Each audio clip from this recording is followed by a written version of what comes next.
We've been explaining for a while, and we know you've been hearing, that all this sifting and sorting of life has caused you to create a vortexual version, a vibrational version. And most of our physical friends, even those who have been listening to us for quite a long time, they really don't accept the realness of this vibrational reality until it manifests. And so we talk to try to help you to sense the vibrational version, to feel the vibrational version. In other words, if we could get you to feel secure even before it manifests, it would manifest faster. Most want it to manifest before they feel secure, but that's going about it backwards. So if we can get you to feel secure, if we can get you to feel in love before the person shows up, the person will show up. But humans think they need a person to be in love with. And we want you to know you can be in love with an idea. You can be in love with the idea of a relationship. You can be in love with the memory of a relationship. You can be in love with that aspect of that relationship, and that aspect of that relationship, and that aspect of that relationship, which means holding it active in your vibration. And it has to then be realized by you. So this realization, recently, the way we are describing it to you, maybe to help you understand it, but since you sometimes don't accept the vortexual version, then the grid version isn't easy to follow either, but we're going to give it to you anyway. Everything you want is vibrationally gathered, all the cooperative components in your vortex, and it is ready to reveal itself to you. And the reason that we're using the word reveal or realize is because you are going to be the interpreter of it, in the same way that sweet bird was the interpreter of a message from Jerry to Esther. There are interpreters all around that are ready to interpret the message to you.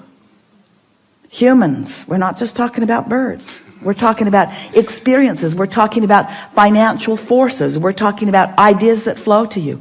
There's all kinds of manifestation that occurs once the vibration of your grid, which means your practice day-to-day vibration, is closer to the vibration of your vortex. It just has to be, you see.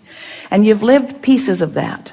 When you finally made the decision that you were going to do something different, that decision was your grid filling in. That was you having asked and asked and asked, getting the vortex going and going and going, and at a moment of little or no resistance, that determination came to you and you knew what you were going to do. Remember how clear you felt?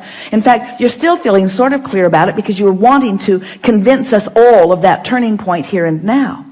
So turning points, you like the word turning points? Turning points are often the grid filling in with an idea that you are now ready for. It's not that the idea isn't there. It's that you're not ready for the idea.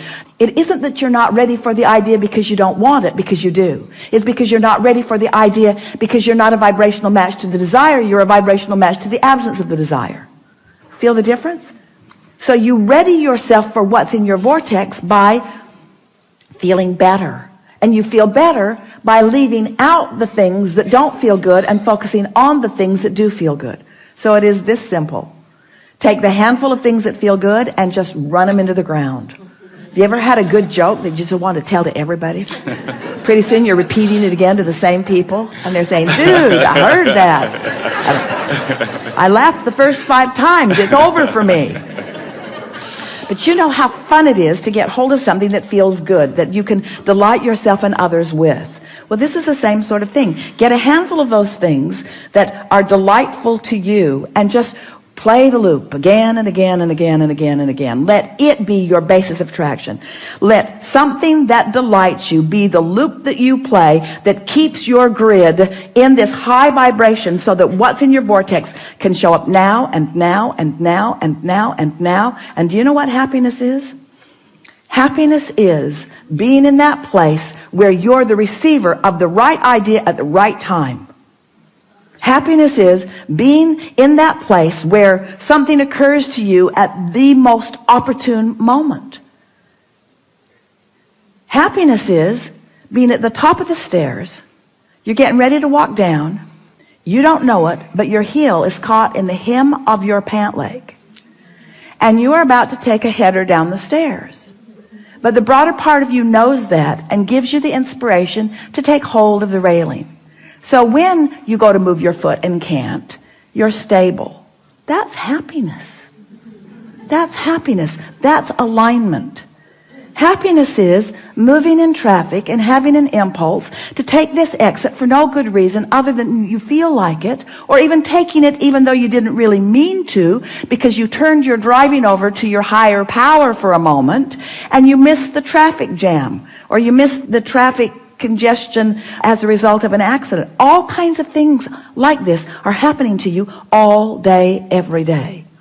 But when you start deliberately being happy, deliberately beating the drum of things that feel good, deliberately discerning, deliberately molding yourself into better and better feeling places, when you do that deliberately and those things happen, now you have conscious awareness of it. If Esther had not had that conscious conversation with Jerry in the car right before she went to her room, the bird on the porch would have just been a bird on the porch. But it wasn't just a bird on the porch. She would have missed that if she had not been vibrationally up to speed. You see what we're getting at? So much of your world wants to chalk those kinds of rendezvous, coincidences, which is incidences that cooperatively combine. They want to call them coincidences in the attitude of luck or fate or chance. They don't understand that it's cooperative components coming together. In other words, people who are looking at things like that are wanting to call them happenstance, and we want to call them creation. And so when you get clear-minded like you are, and you understand how far you've come, and you have, and you realize how powerful your desire is, and it is, and then you deliberately focus upon the strongest desire that you have, which you spoke when you first sat down here, to be happy, to be happy, to be happy, to be happy. To be happy, meaning to be in alignment, meaning to be in control of my own thoughts, meaning to be in control of my own vibration, meaning to be in vibrational concert with the source within me, meaning to be in vibrational concert with everything that I put into my vortex, meaning right here, right now, being in alignment so that I will be the interpreter, the manifester, the realizer of the best that could happen in this moment. That's happiness. This moment, and this moment, and this moment, and this moment. It's not saving up for a vacation. It's not putting up with all this stuff. It's not going to work all week long doing stuff I don't want to do so that I can get some money so that I can finally go do something that I do want to do. Because when you get there to do what you do want to do, you're not happy because you haven't been practicing happy at work. You're not going to be happy on that vacation if you're not happy at work while you're earning the money to go on vacation. Are you? Don't you get on vacation and don't you just complain, it's too short? It's too short. I don't get to do this often enough. My flight was delayed. The weather wasn't good. In other words, you can't get there from there. You get to happy from happy. Well, Abraham, that helps a lot. So you're telling me that if I get happy, I'll be happy. Let me write that down. And if I get rich, then I'll be rich. I'll write that down too. We're saying you got to find a little piece of it. You got to fan the flame of it. And you got to not keep spitting the fire out with things that don't matter. And after a while, you'll get that momentum going. And you'll feel happiness, not just sometime, but you'll be radiating it. And then when someone says to you, what are you doing?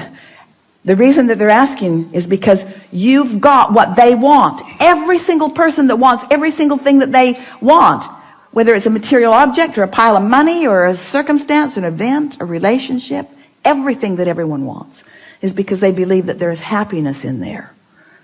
There's happiness right here, right now, if you're in the right vibration.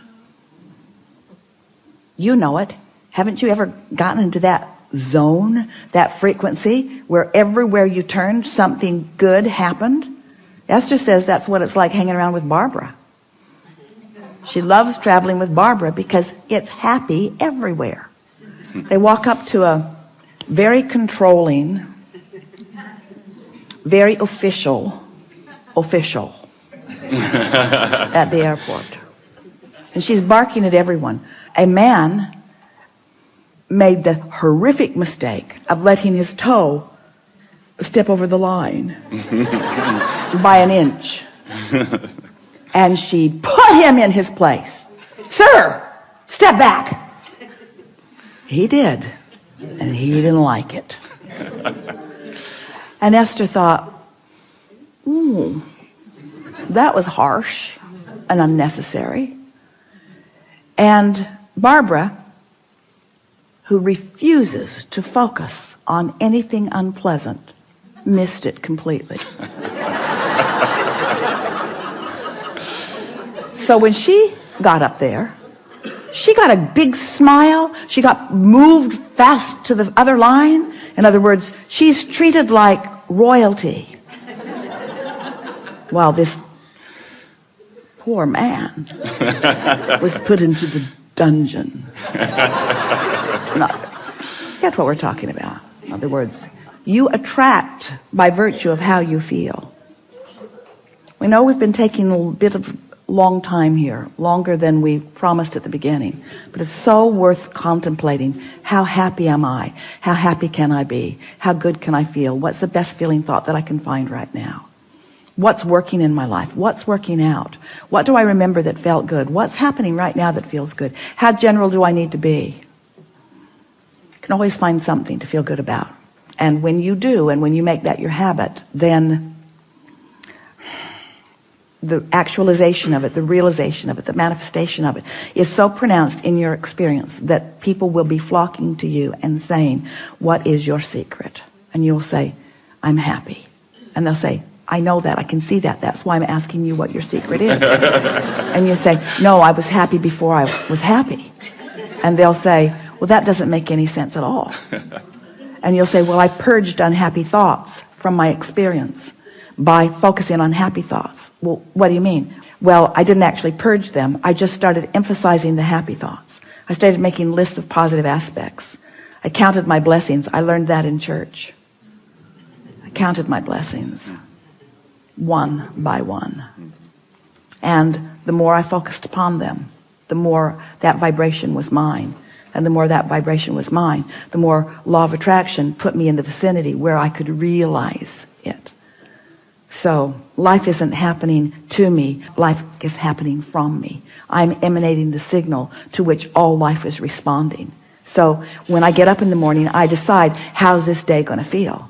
I'm going to feel intuitive, I'm going to feel inspired, and I'm going to feel connected, and I'm going to feel vital and alive, and I'm going to feel happy, and I'm going to feel confident, and I'm going to feel kind, I'm going to feel loving, and I'm going to be at the top of my game. I'm going to feel innovative. I'm going to feel energized. I'm going to feel invigorated. I'm going to feel inspired, but I'm going to feel inspired moment by moment. I'm going to feel guided. I'm going to feel worthy. I'm going to feel deserving. I'm going to feel deserving of all of the goodness that has been taught to me all of my life. I'm going to feel deserving of that. And I'm going to demonstrate my deservedness through my happiness. Yeah. Ah. Thank you. Yes, indeed.